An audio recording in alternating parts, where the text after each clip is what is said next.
ओम नमो भगवते वासुदेवाय। जय गुरुदेव।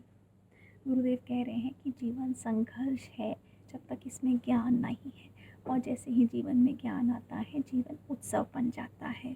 अर्जुन एक धीरे धीरे सीखने वाले शिष्य हैं, इज़ अ स्लो लर्नर। लेकिन यदि वो बहुत फास्ट लर्नर होते, क्विक लर्नर होते, तो गीता तीसरे और चौथे अध्याय में ही समाप्त हो जाती, और आज हम और आप मिलकर इस ज्ञान को समझ नहीं पाते, और पीढ़ियों तक, सदियों तक जो ये ज्ञान की धारा बह रही है ये शायद नहीं बह पाती। इसलिए कृष्ण ने इस बात का भी ध्यान रखा कि अर्जुन सब कुछ धीरे धीरे सीखें। How beautiful it is.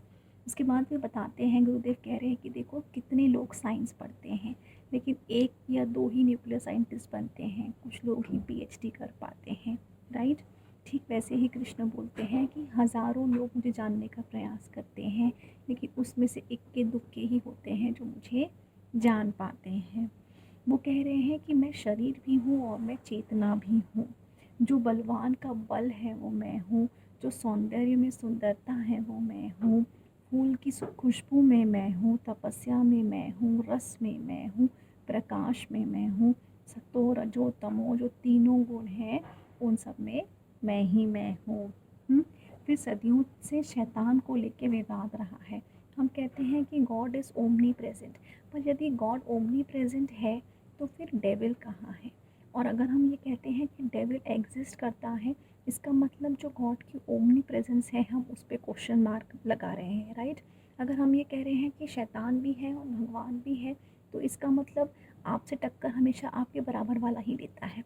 तो कहीं ना कहीं ये कहकर कि वो दोनों है, आप शैतान को अपलिफ्ट कर रहे हैं। तो इसलिए वो समझाते हैं कि शैतान दिखता है एक मिराज जैसा, हमें लगता है कि आगे पानी है पर एक्चुअली में वो होता नहीं है। प्रकाश के अभाव से, जहाँ प्रकाश का अभाव होता है वहाँ अंधकार होता है, वैसे अंधकार का कोई अस्तित्व नहीं होता।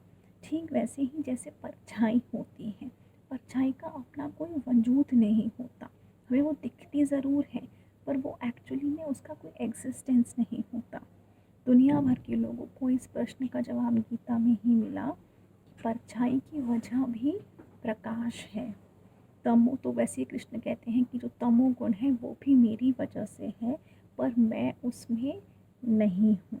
मोमबत्ती की रोशनी में परछाई नहीं है, लेकिन परछाई रोशनी की वजह से है।